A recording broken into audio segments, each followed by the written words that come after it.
I liked our start tonight. I thought we got off to a good start the first 20 minutes.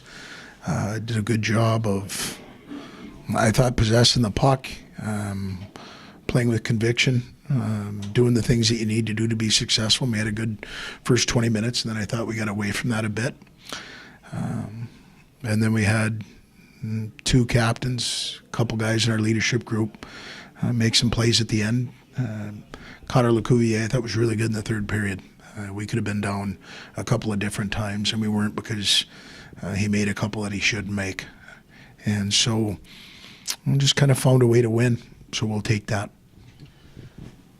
The way Brad McClure played all weekend, maybe you've just seen throughout the season how, his point production, his goal production hasn't necessarily been what it's been before, but how has he stuck with it, and to see him just kind of keep at it as he did tonight? He's matured so much over the time that he's been here. Not that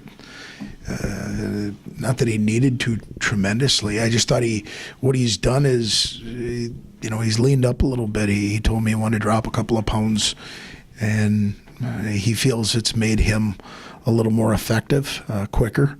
I just think the confidence that he's playing with the puck right now. I think he had 8 shots on net tonight.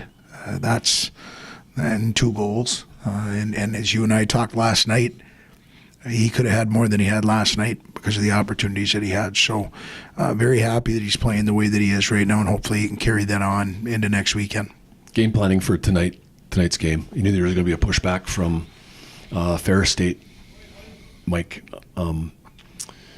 anything specific that you told the guys before the game relative to the pushback you're going to get from the Bulldogs? Well, you go back through the first 20 minutes, and I thought it was a really good 20 minutes.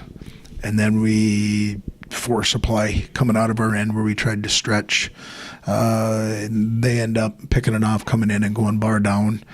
And then, it was Brad. We turn the puck over at the blue line. He's coming back. We're not real tight. They end up getting it to 2-2. But rough game as far as some sides of what we were doing. But, power play, I didn't think we were real effective. Thought they did a good job of killing, but we stayed with it.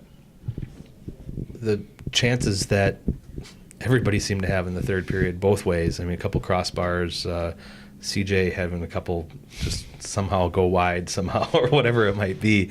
The way that third period went, is it just a matter of, did it feel like a playoff game? Did it feel like any desperation out there? What was kind of going on there? There was energy in the building tonight. We had a good crowd, and there were opportunities. And it's from a coach's standpoint, you look at it, and when you continually get those opportunities, and there's pucks rolling by posts and going through the goaltender, through the crease, and it doesn't go in, you're wondering if it's going to be your night or not. But you know what? We found a way, and once we got the first one, then CJ, again, scoring a real big goal to get it to 2, takes a little bit of heat off us for the rest of the game. You mentioned Connor Lecuvier and didn't have to do quite as much last night and early on, but what's his process as far as staying with it and suddenly having, because even their first goal seemed to, or their second goal, was he makes 2 pretty big saves right before that, and it's almost like keeping at it, and is his approach been pretty good as far as waiting for those moments, because you don't give up a lot of shots? He's been real good at, I look at it this way with all our guys, the 2 guys that make a big impact on the score sheet tonight with 50, CJ and Brad. Their preparation Monday through Thursday is really strong. They don't take days off, and Connor's really done a good job of that. Our goaltending coach has done a good job with all 3 goaltenders. I think they're all prepared, but their work ethic during the week prepares them to be in games like this. And so, even though he wasn't seeing a lot of shots, I thought in the third period he saw a few, and there was a couple of 2-on-1s that he ended up making big saves on, and it allows us to get to 3 before they do, and that's a difference in the game. Mike, your team's won 9 games in a row now, 25 wins on the season.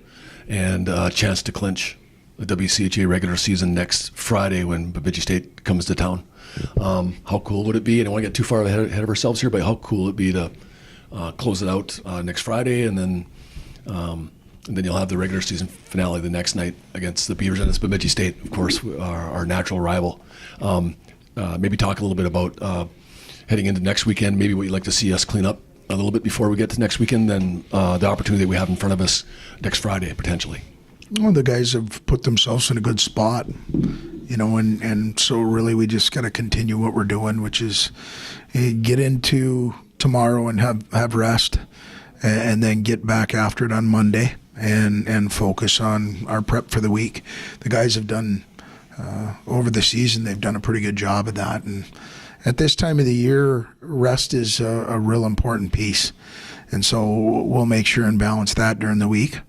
If we need to take a day, we'll take a day, and then get, whenever we're playing Bemidji, they're our natural rival, they're our travel partner. At the end of the year, we're either playing in their building or they're playing in ours, and everybody's getting ready for the playoffs. So we've got to keep getting better. And again, I thought the first period tonight was better than the first period last night. Not so much in the second, but the guys still found a way. So we'll go back to work on Monday, and Friday will get here soon enough. We just got to go and do what we're supposed to do. All right, thanks, Hasty. You bet.